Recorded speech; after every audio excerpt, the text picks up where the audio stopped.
C'est un cuisinier corsaire, un cuisinier de la mer dont le talent emprunte à Surcouf et aux Embruns leur soif d'aventure, leur voyage vers l'ailleurs.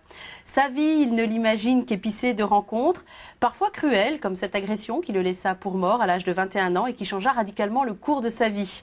Habitué à affronter les tempêtes vent debout, il ne laisse personne décider de sa vie et barrer à sa place. Et c'est en majesté qu'il a rendu ses 3 étoiles au guide Michelin en décembre 2008. Olivier Rollinger, bienvenue. Bonjour. Bonjour. Rendre ces 3 étoiles, c'est un acte fort, c'est un acte spectaculaire aussi. Vous n'êtes pas le seul, hein. Il y a Marc Vera qui vous a emboîté le pas juste après. Ça dit quelque chose quand même à la fois de notre société et des priorités d'un homme dans cette société. Oui, je pense que les uns les autres, Joël Robuchon lui-même avait fermé le restaurant avec 3 étoiles. Oui, en réalité, je n'ai pas rendu mes 3 étoiles. J'ai fermé le restaurant que, avec Jeanne, ma femme, nous avions ouvert en 82, qui était ma maison d'enfance. J'ai fermé ce restaurant auquel le guide Michelin avait attribué 3 étoiles. Je n'ai pas rendu mes étoiles en disant « je ne veux plus de ce jouet ». Parce que c'est ceci, parce que c'est ça. Et j'ai été obligé de fermer ce restaurant. J'aurais eu 2 étoiles, j'aurais fermé de la même manière. J'aurais eu 1 étoile de la même manière. Et parfois, je dis même si j'avais une baraque à frites, j'aurais été obligé d'arrêter le fait d'être debout 9 heures par jour sur mon piano, parce que physiquement, je n'en avais plus. Ma condition physique ne me permettait plus d'interpréter ma cuisine. Enfin, cela dit, 3 étoiles, c'est quand même une tension permanente. Il y a d'autres grands chefs cuisiniers qui ont sacrifié leur vie familiale pour ça, leur temps libre, leurs loisirs, enfin, beaucoup de choses. Donc quand on les perd, ces étoiles, ou qu'on perd la 3e, c'est dramatique. Bien sûr. Vous avez une vie familiale épanouie. Oui, tout à fait. Vous n'avez rien voulu sacrifier finalement. C'est une manière de sauver votre peau ? Non, c'est-à-dire que c'est une maison qui m'a vu naître et qui a d'abord été le bonheur de l'enfance, puis le bonheur de l'adolescence. Bonheur du moyen d'expression, qui était pour moi la cuisine, expression d'un bonheur de vivre au quotidien. Et puis, je voulais surtout pas, avec ces problèmes de jambes et d'articulation suite justement à cette tentative d'homicide, qu'elle devienne une maison de douleur. Et je considère que la vie, avant tout, doit être un jeu. Il ne s'agit pas de se faire mal pour se faire mal. Et j'ai préféré anticiper plutôt que de rencontrer pour le coup des problèmes de santé plus graves, afin de pérenniser toutes nos activités pour ne laisser personne sur le rivage, en particulier toute mon équipe de gagnants et de gagnantes qui m'accompagnent, certains depuis le début. Et parce que c'est pas lorsqu'il arrive un gros problème. Vous savez, on a souvent des structures, alors vous allez dire justement avec une notoriété de 3 étoiles, choses comme ça, il suffit que la tête, le meneur disparaisse, comme Bernard Loiseau. Comme Bernard Loiseau. Oui, alors oui, c'est encore un cas encore un peu plus douloureux, mais bon, les uns les autres, on peut avoir un accident de voiture, on peut tomber malade, et il faut à la fois protéger les siens et ceux avec lesquels vous menez un bout de route, justement, dans ces maisons de Bricourt. Donc, j'ai préféré anticiper. Reculer d'un pas ? C'est reculer d'un pas ? Je ne pense pas que ce soit reculer d'un pas. Je pense que c'est à un moment donné. Vous savez que lorsque je ne suis pas en cuisine, je suis sur mon bateau. Et de temps en temps, il faut savoir, on est sur un bord, il faut virer de bord. Parce que ce bord-là va peut-être être dangereux demain. Et j'ai donc, avec Jeanne, j'ai décidé de virer de bord le 15 août dernier. Oui. Le 15 août, vous avez pris la décision avant la crise et le 15 Bien avant, parce que oui, bien avant, ça n'avait rien à voir. La crise, on s'en est rendu compte au mois d'octobre, enfin au mois de fin septembre, comme tout le monde. Moi, ma décision a été prise, donc il était hors de question d'y revenir, mais c'est absolument pas lié, parce qu'on avait une activité enfin voilà, ça fonctionnait très bien. 15 août, décision est prise, 15 décembre, le restaurant est fermé. Mais bon, c'est vrai qu'il y a tout un tas d'activités, parce que vous êtes le chef cuisinier de Cancale. Vous êtes né, comme vous nous l'avez dit, vous avez grandi, mais vous avez essaimé un petit peu. Il y a les maisons de Bricourt, il y a différents domaines finalement. Il y a une école aussi de cuisine, Olivier Rollinger. Voilà, vous êtes vraiment investi sur ce territoire de Bretagne, sur vos terres, quoi. Je veux dire votre mer aussi. Oui, c'est un pays qui est entre ciel et mer, qui est Cancale, ce petit port entre le Mont-Saint-Michel et Saint-Malo. C'est un endroit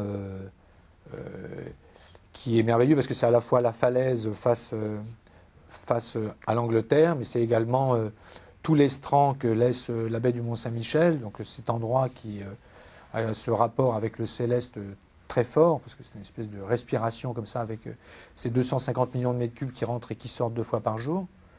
Donc là, c'est... Moi, je ne sais pas cuisiner ailleurs qu'à Cancale. Je ne sais pas vivre ailleurs qu'à Cancale. Et pourtant, je parcours le monde entier, mais c'est... Voilà, mon histoire se situe là, ma vie se situe là.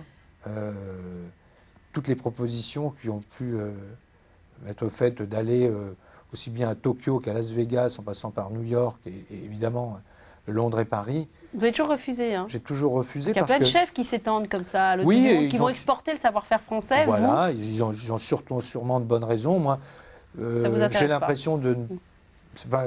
quel que soit le palace dans lequel on peut vous mettre, je ne vois pas le rapport entre moi, mon ramasseur de bigorneaux, mon pêcheur de crevettes, mon petit maquereau de ligne, l'herbe de mer de la falaise et un très beau palace japonais ou américain. Je veux dire que ça n'a absolument aucun sens, quoi.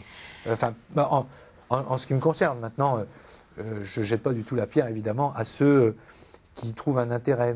Et en même temps, comme j'ai toujours considéré que la richesse se situait ailleurs que sur un compte en banque, je n'ai jamais eu, en réalité, besoin non plus d'y aller, éprouver le besoin. Vous êtes quelqu'un d'extrêmement enraciné en Bretagne, mais qui n'avait jamais hésité à en partir, parce que comme vous êtes un passionné des épices, et on va avoir l'occasion d'en reparler d'ici quelques minutes, vous avez fait, on va dire grosso modo, une petite tour du monde, c'est peut-être beaucoup dire, mais vous avez visité beaucoup de pays pour trouver ces épices, les ramener, mais toujours, revenir au bercail. Ben, vous savez, breton voyageur, c'est presque un pléonasme, c'est-à-dire que en Bretagne, on ne peut pas réussir sa vie sans partir, quoi. Souvent pour mieux revenir, mais effectivement, c'était justement, cette Bretagne, elle est souvent universelle, elle s'ouvre sur le monde, mais c'est l'esprit, là, au-delà même de la Bretagne, c'est la culture de l'aventure maritime.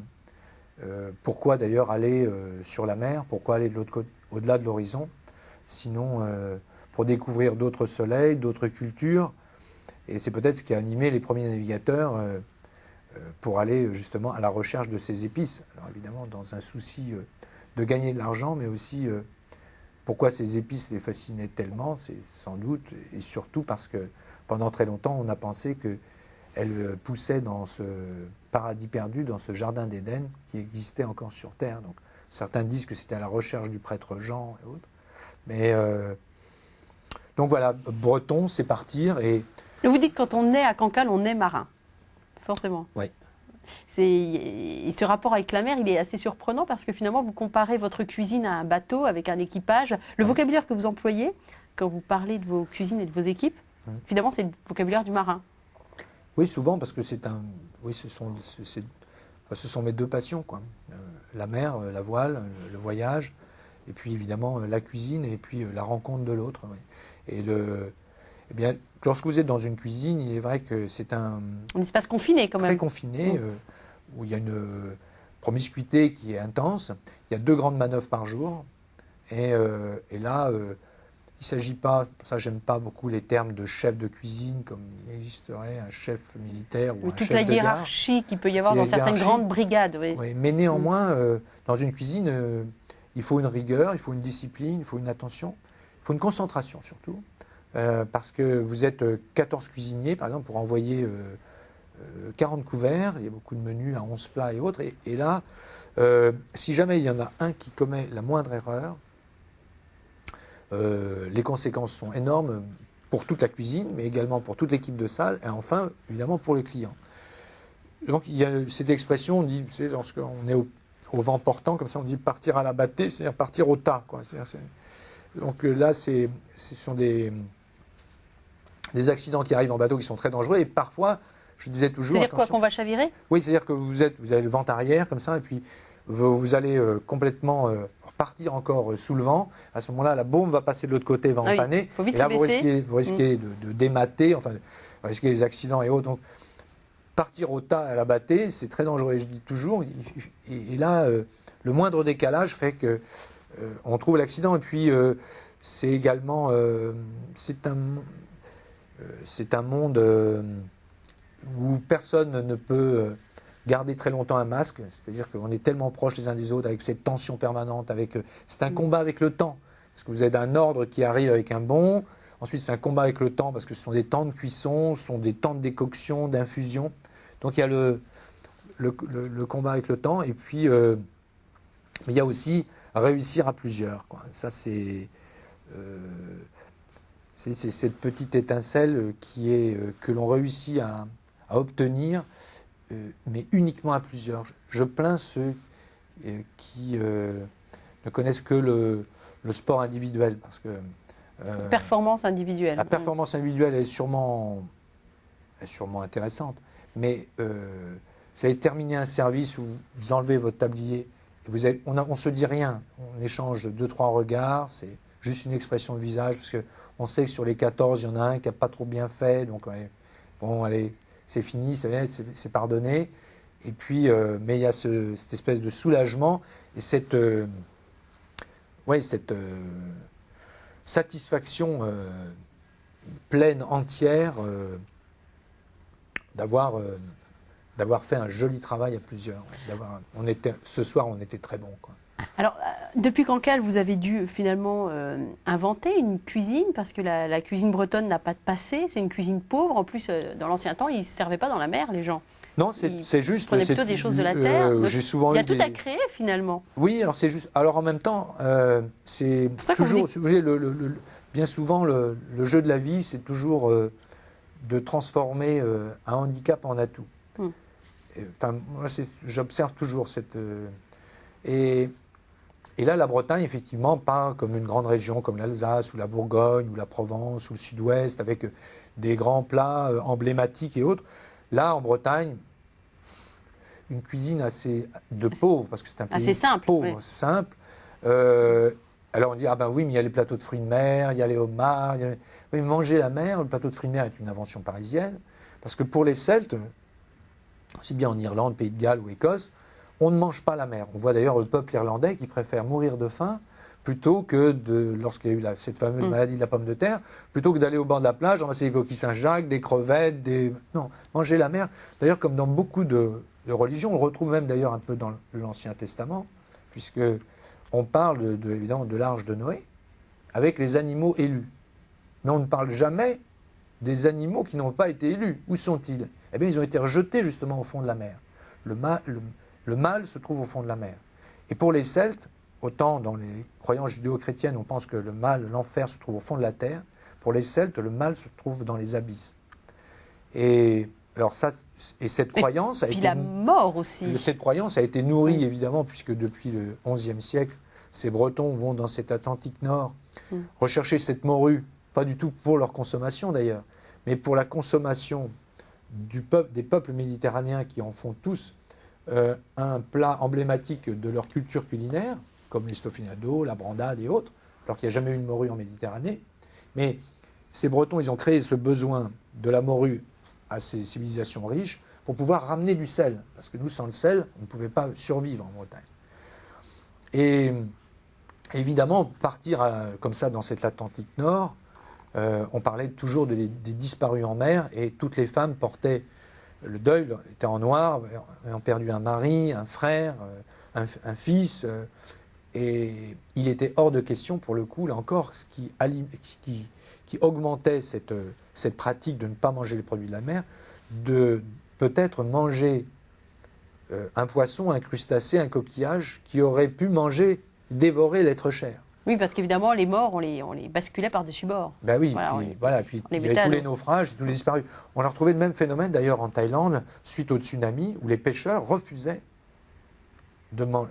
Avec ce drame, cette catastrophe, les pêcheurs refusaient de retourner en pêche et de manger ces poissons voilà. Petite citation de William Shakespeare. La naissance, la beauté, la bonne façon, le raisonnement, le courage, l'instruction, la douceur, la jeunesse, la libéralité et autres qualités semblables ne sont-elles pas comme les épices et le sel qui assaisonnent un homme? C'est extrait de Troilus et Cressida. Ouais. Et je vous la cite parce que ce que Shakespeare nous dit tout simplement, c'est que ce sont des épices qui donnent de la personnalité. Et vous, c'est un peu votre combat aussi. Les épices vont donner de la personnalité à un simple poisson, à une simple viande. C'est toute la signature de votre cuisine. Oui, alors, vous savez, au début, en 82, lorsqu'on a commencé, parce que j'ai tout de suite voulu raconter cette histoire, c'est-à-dire que, comme ça à Cancale, il y a 3 choses qui me tiraillaient. La première chose sont les sortilèges de la baie du Mont-Saint-Michel, cette espèce d'endroit qui a rendez-vous avec la Lune, où justement le dialogue entre la Lune et le Soleil est tellement intime qu'il engendre ces plus grandes marées du monde. Il y avait deuxième point, c'était cette croyance celtique de l'arrière-pays. Alors bon, c'est de Merlin l'Enchanteur, la forêt de Brocéliande et autres. Et puis l'autre point, c'est cet esprit d'aventure, c'est-à-dire cet aimant qu'est l'horizon pour tout jeune malouin ou cancalais. Et je devais traduire cette expression de l'aventure. Comment le traduire sinon pour raconter cette histoire de ces étonnants voyageurs comme le dit si bien Michel Lebris, mais qui vont du Cap Hornier, la Compagnie des Indes, les Shanghaïais, l'histoire de l'Atlantique Nord. Comment l'exprimer? En utilisant finalement ces épices de l'ailleurs, aussi bien des Indes orientales que des Indes occidentales, donc en puisant dans mon histoire. En plus, vous êtes petit-fils d'épicier. Oui, c'est juste. En plus. Voilà. Donc il y avait aussi une histoire familiale. Il y avait une histoire aussi, mais je ne m'en rendais pas vraiment compte là. Par contre, puiser dans l'histoire, c'est-à-dire que mon premier plat emblématique était Saint-Pierre retour des Indes, c'était 14 épices qu'on trouvait dans les murs de Saint-Malo, fin XVIIe siècle. Certaines d'entre elles venaient du Nouveau Monde et l'autre d'Orient. C'est-à-dire que la mondialisation des saveurs était déjà faite. Alors c'est surtout pas pour faire une cuisine exotique. Ça ne m'intéresse pas de faire un mélange, une poudre qui pourrait ressembler à un colombo, un masala. Par contre... C'est nous parler quoi? De métissage? C'est de l'utiliser... De mondialisation de métissage, oui, parce que je pense que, si vous voulez, il y a toujours 2 types de navigateurs qui débarquaient comme ça. C'est est-ce que l'autre est un horrible barbare, sauvage, ou au contraire, c'est un être humain comme moi? À partir du moment où c'est un sauvage, il est hors de question que je mange ce qu'il peut ingérer.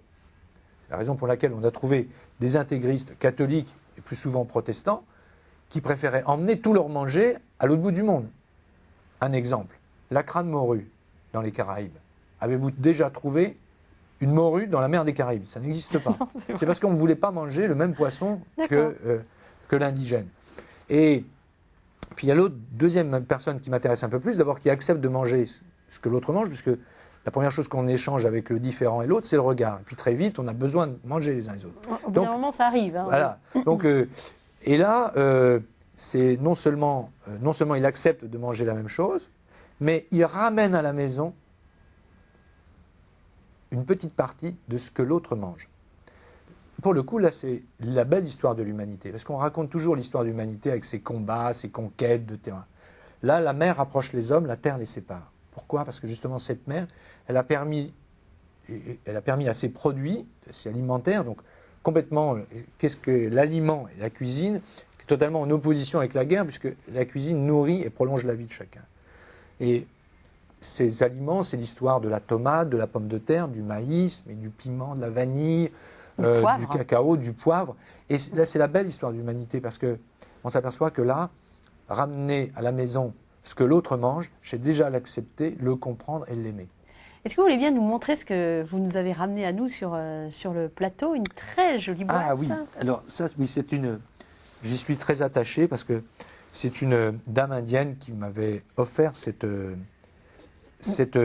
boîte. Or, il faut savoir que... Une boîte en bois d'un très joli bleu oui, un côté indigo. Un petit indigo, exactement. Indigo, très usé. Complètement une couleur naturelle. Alors dedans, là, j'ai mis, parce que c'est deux épices que j'apprécie plus particulièrement, qui sont la cardamome et le curcuma. Donc ça, j'aurais dit du safran, moi. Alors on peut l'appeler faux safran, mais ça n'a rien à voir, c'est pas un stigmate. Bien de la même couleur quand même. Oui, mais c'est un rhizome qui se rapproche du gingembre et qui donne très souvent d'ailleurs la couleur à ce qu'on appelle vulgairement le curry, quoi. Mais seul, c'est déjà une saveur à la fois fruitée, suave et très intéressante que j'utilise. Vous appelez ça comment, Pardon? Vous l'appelez ça comment, là, le curcuma. D'accord. Et la cardamome. Et la cardamome qui est là. Donc ce sont 2 épices qui arrivent. Je les ai ramenées la semaine dernière, puisque j'étais en Inde, dans le nord du Kerala, dans le Wayanad. Et voilà. Donc, alors, l'histoire de cette boîte, c'est effectivement cette dame qui, maintenant, il y a plus de 25 ans, m'offre cette boîte. Et c'est drôle, c'est que je l'avais rencontrée et j'avais mis je ne sais plus combien de temps pour... elle ne voulait pas cuisiner pour moi. Eh ben, à 3 reprises, elle est venue me demander qu'est-ce que je peux cuisiner. Vous logiez chez elle? Voilà, je Vous étiez logeais en Inde, chez vous elle. logiez chez elle, d'accord. Je venais juste d'arriver et puis elle me dit voilà, qu'est-ce que vous voulez? Épuisé après une nuit de route en Inde, je sais si c'est fatigant de rouler 2 nuits en Inde. Et puis elle vient me voir, me dit mais ce soir vous restez dîner? Oui, bien sûr, mais vous préparez, madame, ce que vous voulez. On était à Cochin, donc des poissons merveilleux, des légumes merveilleux, des épices absolument extraordinaires. Et je savais que c'était une excellente cuisinière. Elle ne savait pas du tout que j'étais cuisinier. Et puis, une deuxième reprise, elle vient frapper à la porte, alors qu'on voulait se reposer, on était pratiquement sous la douche. Elle vient, mais alors pour ce soir, mais madame, faites ce que vous voulez. Puis enfin, on réussit à s'allonger, elle s'en va, et elle revient enfin une 3e fois. Et là, je commence vraiment à m'agacer. Donc, je m'énerve un petit peu. Grosse erreur vis-à-vis d'une dame, plus indienne, d'un certain âge. Et à ce moment-là, elle me regarde, me transperce le regard, va jusqu'au fond de mon âme et me dit « Comment voulez-vous que je cuisine pour vous? Je ne vous connais pas. » J'ai pris une leçon. Et oui, parce que finalement... C'est une phrase qui vous accompagne toujours aujourd'hui. Mais c'est étonnant, parce que vous qui prenez la gentillesse comme valeur, ça y est, là vous avez été pris en défaut de... Oui, j'ai été pris en défaut. Fatigue, J'ai pas été... Mais non, j'étais un peu agacé parce que j'étais fatigué. Mais, mais en même temps, c'était tellement vrai ce qu'elle me disait, ces dames. Parce que la cuisine, avant tout, c'est quand même aussi un acte de séduction. C'est-à-dire que c'est faire plaisir à l'autre. C'est-à-dire, bon, après, on peut définir qu'est-ce que le bon. Mais ce souci qu'elle souhaite, enfin ce souci du détail, enfin ce souci de m'apporter le maximum, le souci de l'autre, de sa vie, de son bien-être, j'ai trouvé ça exceptionnel. Et à ce moment-là, je me suis retourné près Jeanne et puis je lui ai dit, écoute, on va rentrer, mais le restaurant, le jour pair, on cuisine, mais le jour impair, on consulte. Bonjour madame, si vous voulez bien vous asseoir. Donc je sais que demain vous venez dîner à la maison. Mais alors quels sont vos goûts, vos activités, vos préférences? Là vous en parlez en boutade, mais concrètement, qu'est-ce que ça a changé? Mais oui, mais... Vous n'allez pas connaître tous les gens qui réservent chez vous. Non. Alors vous faites quoi? Oui, mais c'est justement toute la psychologie justement d'un de mes plus proches collaborateurs qui s'appelle Rodolphe, qui était mon directeur de salle, qui est aujourd'hui directeur des maisons de Bricourt au Château Richeux dans le Relais Château. Eh bien, Rodolphe a toujours cette approche psychologique du client. C'est-à-dire, par exemple, un menu dégustation, on ne va pas faire la même chose. Alors, ce n'est pas du tout un où on va gâter plus que l'autre. Mais on sent bien si c'est quelqu'un qui est déjà venu, quelqu'un qui est un petit peu plus classique, quelqu'un qui aime des saveurs un peu plus... audacieuses. L'autre, il va falloir que ça... Enfin, il y a plein de choses, il y a plein de petites choses, il faut que ça aille rapidement. Ces petits riens, ces petites intentions qui font toute la différence. Voilà, on est tous différents et finalement on va présenter à chacun, semble-t-il, une cuisine identique. Eh bien non, on n'assaisonne pas de la même manière non plus. Des pointes d'acidité, des rondeurs, des saveurs velours, tout ça, il faut savoir les enrober parce que c'est comme de la haute couture finalement, c'est sur mesure. Oui, il y a une forme de... Il y a quelque chose oui, bien sûr, de cet ordre-là en tout cas. Oui, c'est une forme de... de raffinement. Et alors cette dame, pour en venir à cette dame, en partant finalement, je suis resté plusieurs jours, et c'est vrai qu'elle m'a remis cette... enfin, ça voulait dire beaucoup de choses. Quoi. Elle vous a livré quoi, une sorte de secret en vous livrant sa boîte? Non, parce que dedans, il y avait... Bon, évidemment, c'était plus ces mélanges-là, parce que ça, je les ai remplis là dernièrement, mais je l'ai toujours auprès de mon bureau, parce que elle m'a fait comprendre, justement, vous savez, cuisiner... Pourquoi, par exemple, il y a si peu de femmes chefs? Heureusement, il y en a quelques-unes. Il y a Hélène Darroze qu'on connaît. Hélène Darroze, Anne-Sophie Pic, et ces choses-là. Puis il y en a plein d'autres. Puis il y en a beaucoup, par exemple, en Italie ou en Espagne, c'est beaucoup plus latin. Mais pourquoi, par exemple, en France, il n'existe pas énormément, en tous les cas, ou pas suffisamment de grands chefs? Eh bien, là, je me lance parce qu'on se fait tout de suite taxer de machisme ou autre. Mais un embryon d'explication. Vous voyez que il me semble que de toute façon, la meilleure des cuisines, c'est toujours une femme qui le fait. Bon, de toute façon, pour vous, c'est la cuisine de votre maman. Oui, et puis aujourd'hui, celle de ma femme. Bon, mais C'est bien, vous êtes diplomate. Non, je ne suis pas diplomate. Non, c'est vrai. Mais je vous laisse poursuivre votre pensée. Et alors, par rapport à pourquoi? Parce qu'une femme, me semble-t-il, même si sa cuisine est toujours la plus sensuelle, la plus vraie, il me semble que pour faire bon, il faut qu'elle aime les personnes pour lesquelles elle cuisine. Alors que nous, les mecs, on a un défaut qui est assez récurrent, qui est quand même l'égoïsme.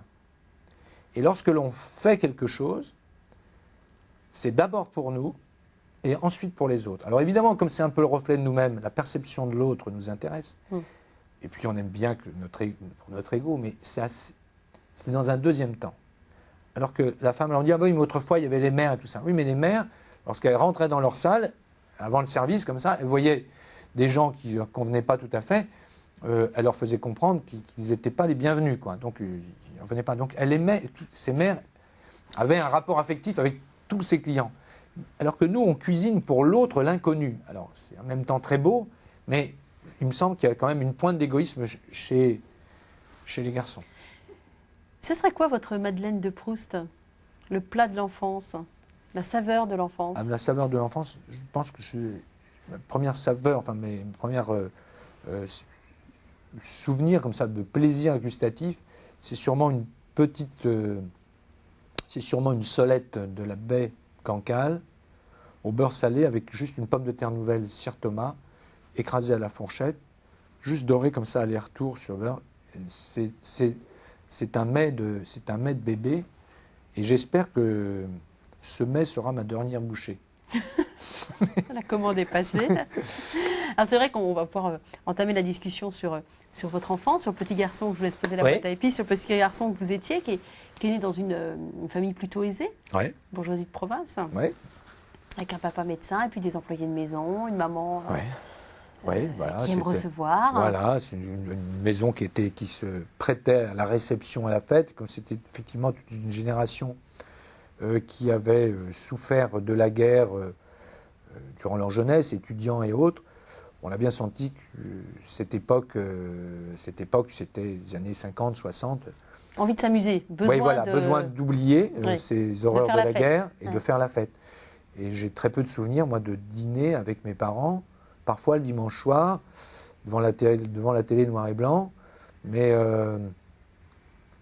en général, où ils recevaient dans cette maison, où ils sortaient. Alors, donc, moi, je dînais toujours avec ce qu'on appelait, lorsque je raconte ça à mes enfants, ils ont l'impression que c'était encore dans les temps du XVIIIe siècle. Oui, j'ai été élevé aussi par ce qu'on appelait l'employé de maison, qui était en général une petite jeune femme qui venait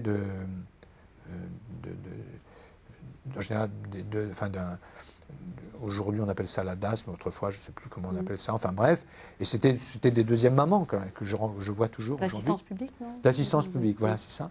Et alors vous êtes élevé dans l'argenterie, dans les nappes brodées, dans le beau, finalement, dans le beau, avec une mère qui aimait cuisiner, même lorsque c'était des repas très important, on faisait venir des cuisinières du port, qu'on faisait monter pour cuire le turbot, le homard, faire le gigot de présalé. Déjà une vraie initiation au goût, en tout cas. Oui, c'est vrai, à traîner comme ça dans les cuisines. Et puis, on faisait venir des vignerons, on avait une jolie cave, on montait les bouteilles avant avec tout le cérémonial, enfin voilà. Et puis, tout ça était... Et puis après, il y a les cours de la vie. Après, je me retrouve seul avec cette... Oui, parce qu'à 13 ans, il y a une cassure quand même. Oui, effectivement, il y a une cassure, puisque mon père s'en va, quitte la famille. Et puis, pour différentes raisons, justement, là un fossé se crée. Et en réalité, en ce moment, vous avez perdu votre grand-père aussi. Pardon ? Vous avez perdu votre grand-père aussi à ce moment-là? Oui, à ce moment-là, je perdais aussi mon grand-père maternel qui comptait énormément. Le fameux épicier. Voilà, le fameux épicier de Rennes, qui était le plus grand épicier en gros de Rennes, qui était Monsieur Chouin, et qui alimentait toutes les petites épiceries en Bretagne avec des vieux camions Citroën, et qui a fait découvrir en particulier aux Bretons les pâtes, le chocolat en tablette, le premier chocolat Meunier, Et puis les biscuits à la cuillère, toutes ces choses-là. Donc c'est drôle. Et le café aussi, Donc c'est la fin de l'enfance finalement, 13 ans. Oui, c'est la fin de l'enfance, effectivement. Et puis, bon voilà, donc je vis seul avec ma mère dans cette maison. Et là, je baroude pas mal, à la fois en mobilette. C'est déjà le voyage, toujours aller à l'autre bout de l'Europe, en été dans les pays de l'Est, pour savoir ce que c'était finalement que ce foutu communisme. Alors à 16 ans, vous faites le tour des pays de l'Est en mobilette. Voilà, votre mère, elle vous laisse partir. Elle vous laisse prendre la mer aussi. Oui, mais bon, elle n'a pas vraiment le choix parce que bon, je suis un peu... Un peu quoi? Têtu comme un breton? Ouais, un peu têtu, puis elle est très malheureuse, donc... et puis bon, elle me laisse faire un peu ce que je veux. Mais par contre, j'établis un climat de confiance très fort et je lui raconte tout, même toutes mes bêtises. Et donc, voilà, ça se passe pas bien. Il y a quelque chose de fort qui n'a pas cessé de nous lier, quoi, jusqu'au jour où elle est partie justement pour l'Orient éternel. Et je dois dire que ensuite, je fais beaucoup de convoyages bateau, je fais beaucoup de régates, c'est la mer, et puis arrive, pour lui faire plaisir, je fais des études. Bonnes études donc plus, voilà, hein. je fais maths sup, je prépare les grandes écoles, je veux faire les arts et métiers. Et puis, bon, pendant cette prépa, je suis victime effectivement de cette tentative d'homicide à la Orange Mécanique, c'est-à-dire un acte de violence gratuit. Et je me retrouve pendant 2 ans et demi. Parce que c'est un tabassage quand même en règle. 5 personnes qui vous tombent dessus à minuit à Saint-Malo. Voilà, c'est ça. Vous prépariez une régate que vous n'avez jamais évidemment couru, cette régate. Et là, c'est-à-dire que c'est l'inconnu qui vous frappe gratuitement. Alors pendant très longtemps, je n'en ai pas parlé. Après, puis un jour, je me suis confié à un homme qui est devenu un ami, qui est Christian Millot. J'avais oublié qu'il était toujours journaliste, donc il a écrit l'année suivante, je n'étais pas content du tout. Mais enfin, bon, bref, et je me suis aperçu que, à la suite de quoi, j'ai souvent été témoigné dans des associations de jeunes, ou de moins jeunes d'ailleurs, après des agressions comme ça, gratuites, parce que où on se terre et on s'enferme et on a peur. De tout. De peur de tout, quoi, et de chacun, ou au contraire, il faut totalement mettre de côté l'esprit de vengeance, et faire que là encore, ce handicap devienne un atout, c'est-à-dire devienne un vrai ressort. Ah mais alors comment on fait? Parce que 2 ans d'hôpital à regarder le plafond de votre chambre avec les jambes à l'équerre, en sachant pas s'il y a une jambe si un jour on allait remarcher ou pas, sauver ou pas, des opérations, des réopérations, enfin il y a eu, je crois, pendant 5 ans encore, vous avez été... Oui, enfin 3 ans et demi, Voilà. C'est vrai, c'est très long, et puis on peut nourrir plein de choses, mais j'avais une telle soif de la vie. Je savais que, bon, voilà, là, c'était une deuxième, finalement, que Dieu avait bien voulu m'offrir. Donc, mais par contre... Parce que vous auriez dû mourir, il faut que vous soyez clair. Oui. Donc, tout le reste était du bonus? Exactement. Enfin, non, en ce moment, tout est du bonus. Auparavant, je crois que on ne peut pas... justement, en sortant, j'ai toujours, d'ailleurs, cette soif et ce goût de la vie, quoi. Et n'étant pas ni musicien, encore moins peintre, encore moins littéraire, sans quoi j'aurais été journaliste, romancier ou poète, j'ai trouvé que la cuisine, durant ma convalescence, où ma mère s'est remise à cuisiner, où la maison a revécu comme durant ma tendre enfance, alors qu'elle avait été un petit peu dans la tristesse et dans l'absence pendant toute l'adolescence, je revivais ces moments intenses de cette petite enfance, et je me dis, mais finalement, j'allais rencontrer celle qui allait devenir ma femme, Jeanne. Et je m'étais pourtant juré de partir, et finalement, je ne pouvais plus partir pour cette mère, pour cette femme, pour cette maison. Et puis, j'avais effectivement décidé de bâtir ce que je n'avais pas eu, une famille. Et là, je suis à la recherche d'un moyen d'expression. Et enfin, aujourd'hui, je peux l'analyser. On vit des choses entre 20 ans et 30 ans, on ne sait pas ce qui nous arrive, on prend des virages en 180 degrés. Voilà. En tout cas, vous abandonnez les études, en fait. Mais oui, là, je décroche parce que je pense de chimie, parce que ces études, je les ai... D'abord parce que j'avais perdu toute ma promo, donc ils avaient tous 2 ans de moins que moi, donc je trouvais ça un peu décalé. Et en même temps, les épreuves que je venais de rencontrer me racontait comme quoi la vie devait être autre chose justement qu'une équation, que ce monde cartésien, rationnel. J'étais à la recherche plutôt du sensuel, de l'humain, de l'affectif, et je voulais raconter ce bonheur de vivre au quotidien. J'avais une envie, enfin voilà, ça fallait que, il y avait plein de choses qui débordaient.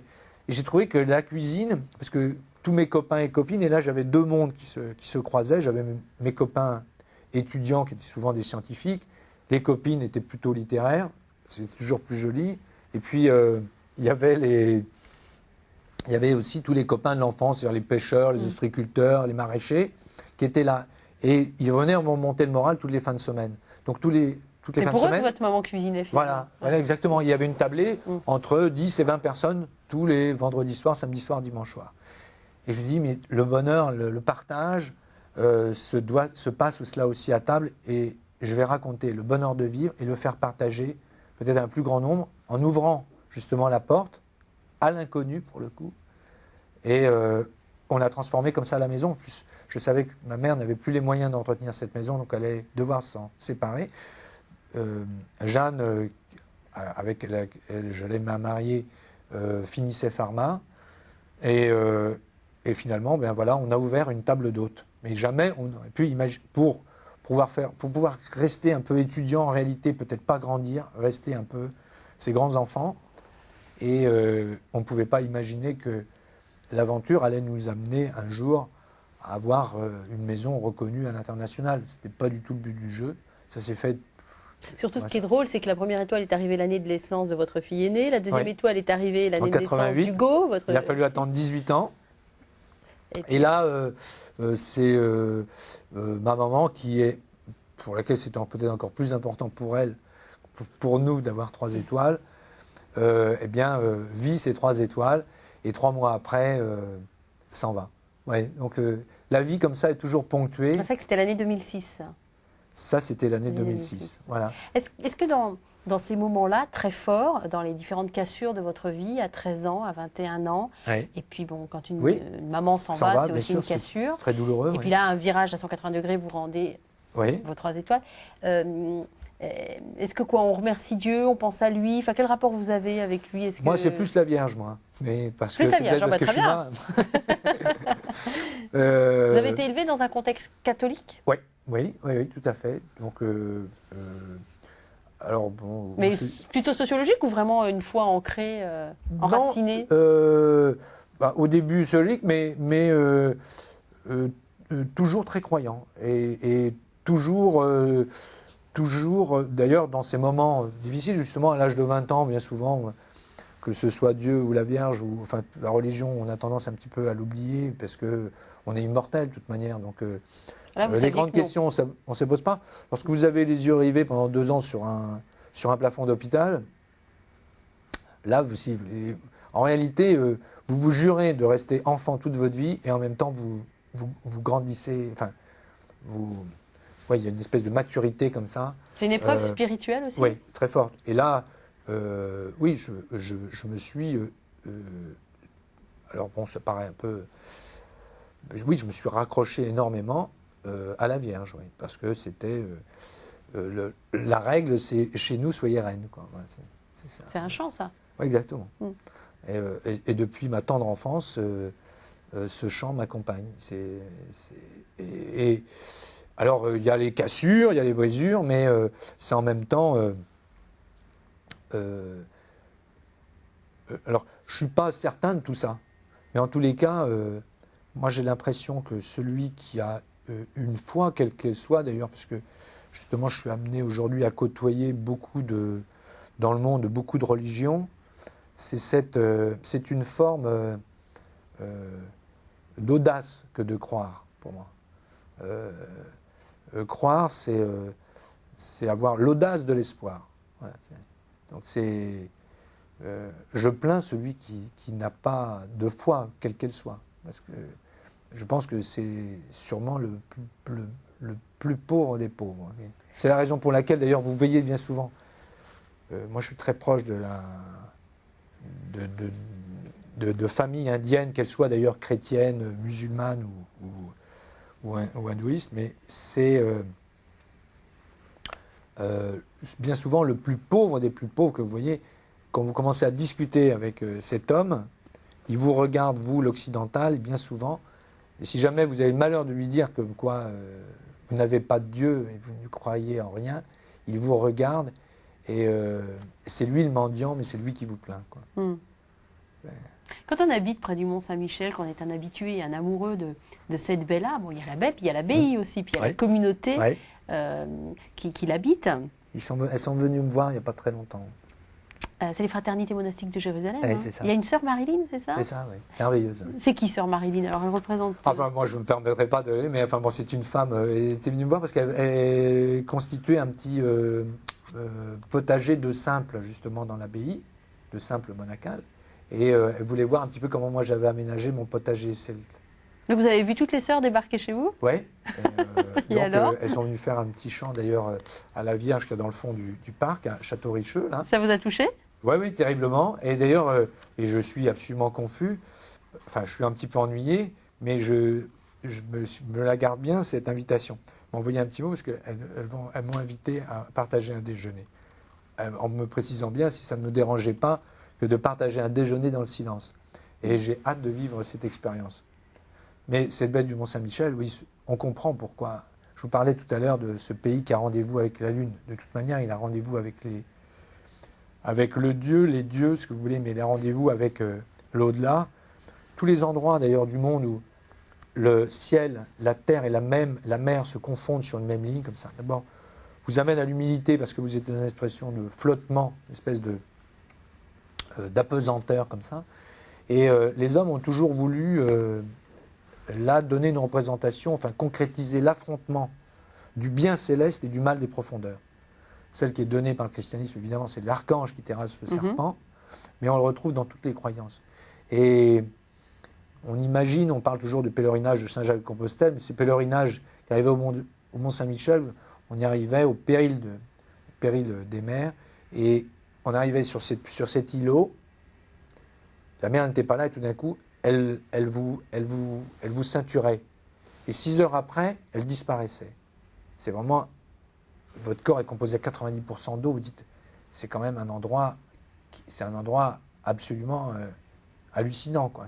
C'est un endroit qui ne peut pousser qu'à la méditation, qui porte à la spiritualité. On comprend pourquoi le christianisme, lorsque ces saints sont revenus avec les saintes écritures des montagnes de Wicklow en Irlande, ont voulu l'implanter dans cette baie du Mont-Saint-Michel. Parce que c'est un endroit tellement puissant, fort. Et lorsqu'on est à Cancale, en réalité, et à Richeux, qui est la dernière falaise, au château Richeux, qui est la dernière falaise bretonne avant la Normande, l'endroit est peut-être plus fort qu'au pied des marchands du Temple. Parce que là, vous avez l'impression que c'est le Mont que vous voyez le Mont Saint-Michel et tout le temps. Ah oui, je le vois, le Mont Saint-Michel dans le fond de la baie. En réalité, c'est pas vous qui le voyez. C'est lui qui vous observe. C'est comme un œil de Bouddha. C'est comme un sphinx. C'est-à-dire que c'est lui. Il est là, il vous protège, mais c'est un point de vue de Dieu vous sur observe. le monde. Exactement. En 2050, la planète... Mais c'est très personnel, ça. Ah oui, non, mais c'est ce qu'on vous demande. Olivier Rollinger, c'est votre Je émission. sais pas si... En 2050, la planète va devoir nourrir 9 milliards d'humains. Je pense que c'est quelque chose qui, en tant que cuisinier, chef cuisinier, vous interpelle. Et aujourd'hui, un tiers des 6,5 milliards d'habitants que compte la Terre est mal nourri. 854 millions d'entre nous sont affamés. Ça provoque quoi comme réflexion chez vous? Alors, vous savez, c'était un petit peu comme... on voit, nous, notre génération, beaucoup de films en disant la Shoah, on savait, ça existait pas pendant la guerre. Mais on ne savait pas. Certains disent, bon, on savait. Une chose est certaine, c'est que nous savons. Nous savons que des gens sont dans la misère la plus totale et sont en malnutrition la plus totale. Lorsqu'on voit effectivement de quelle manière on peut lever des fonds pour sauver un système économique, il est un peu désarmant, même affligeant, enfin bon, qui peuvent porter même à devenir plus que réactif, quoi, je veux dire, qui amène à la colère de voir de quelle manière on a pu laisser la planète s'appauvrir et mourir devant nos yeux. c'est ce qui se rend sans doute très mal à l'aise tous les pays occidentaux. On ne pourra plus mener le monde comme ces 2 derniers siècles passés. Mais vous, en tant que cuisinier, vous aimeriez faire quoi? Qu'est-ce que vous faites déjà, peut-être? Alors, j'y viens. Moi, aujourd'hui, cuisiner, alors que j'étais pour nourrir les plus favorisés, les plus nantis, et dans la notion de plaisir. D'une certaine manière, aujourd'hui, lorsque je vais dans d'autres pays chercher des épices à travers un commerce équitable, je ne dis pas que je ne vais absolument pas révolutionner, mais si les uns les autres, on a un peu plus de respect et on accorde un peu plus de dignité à ces gens, vous savez, qui, dans l'anonymat le plus total, et bien souvent, plus souvent des femmes que des hommes d'ailleurs, ces gens, vous savez, que l'on dit de peu, qui sont de tout en réalité, qui représentent pour moi, qui expriment la bonté, mais qui sont la beauté du monde, on y pense très rarement. Qui pense à la personne qui a cueilli ce grain de poivre, ou cette cardamome, ou cette coriandre, ou cette gousse de vanille qui a été passée 30 fois entre les mains d'une femme avant d'être à son maximum? Très peu. Donc, moi, aujourd'hui, j'essaie de rendre un peu à ceux et à celles qui m'ont permis de raconter une cuisine, à leur rendre un peu. D'abord, en les précisant que derrière chaque produit, il y a un homme et une femme. On sait, on pense à notre pêcheur, on pense à notre apiculteur, à notre maraîcher, mais on ne pense pas à ces hommes et ces femmes de l'autre bout du monde qui sont souvent dans des conditions de vie plus que modestes. Mais à qui vous donnez une visibilité, notamment dans un livre qui s'appelle 3 étoiles de mer, où il y a des photos des gens que vous avez pu rencontrer au moment de votre quête pour des épices. Notamment, il y a un DVD aussi, 3 étoiles de mer. Effectivement, que j'ai réalisé avec Christian Lejallet. Et pendant que j'y suis, il y a un DVD aussi, Le cuisinier corsaire, qui raconte votre vie c'est ça, qui raconte et vos étapes. Voilà. Mais c'est effectivement parce qu'avec Christian Lejallet, on veut aller au-delà justement de la cuisine, mais pas passer uniquement aussi, prendre, mais donner et passer aussi les messages en particulier. Dans le train tout à l'heure, je réfléchissais à une chose. Alors le train pour venir nous voir depuis Cancale, vous aurez tous compris. Voilà. Je pense que c'est la fraternité qui était reprise dans les différentes religions, mais qui était aussi au niveau de la République. Eh bien, je pense qu'aujourd'hui, la fraternité va devenir, et c'est la seule manière de devenir subversif, c'est la fraternité entre les hommes. Et aujourd'hui, la fraternité est subversive. Et c'est peut-être là, parce qu'aujourd'hui, il n'existe pas encore totalement ce fil conducteur dans le monde, et on ne peut être qu'altermondialiste. C'est-à-dire que, alors tout ça, c'est de l'utopie, mais je pense qu'il faut être utopiste. Le monde doit rester va devenir un grand village, et on ne peut pas laisser sur le bord de la route un tiers de la planète mourir de faim et être dans des conditions... Alors, ça peut être de la morale à 2 balles, mais quand on va dans le monde aujourd'hui, on se rend bien compte qu'il y a quelque chose, il y a une corde là qui vient d'être... qui est universelle, qui est commune à chacun, et tout le monde a bien pris conscience. Alors, vous savez, on parle là globalement très souvent, alors on nous parle de problèmes économiques, ou on nous parle de problèmes environnementaux. Est-ce que l'on peut parler à un moment donné de protection de l'environnement, pas seulement naturel, mais la protection de l'environnement humain? Mais est-ce que vous pourriez pas, et on va faire vite puisqu'il nous reste à peine 2 minutes, mais est-ce que vous êtes vraiment comme une bernique accrochée à son rocher à Cancale, ou est-ce que vous pourriez pas mêler vos 2 passions, de la mer et donc de la cuisine, et partir sur un immense navire restaurant, faire le tour du monde, médiatiser l'aventure, évidemment, faire le tour du monde de vos fournisseurs d'épices, par exemple, ou des gens que vous avez pu rencontrer? Est-ce qu'il n'y a pas quelque chose à faire avec la notoriété que vous avez, le savoir-faire que vous avez, le savoir-faire marin? Voilà, créer une sorte de grand bateau comme ça, bien médiatisé, pour nous emmener voir tous ces pays et tous ces gens qu'on ne connaît pas et sensibiliser un petit peu les gens. Oui. Alors après, vous faites payer leur bateau, repas très cher sur le bateau pour ceux qui montent comme ça.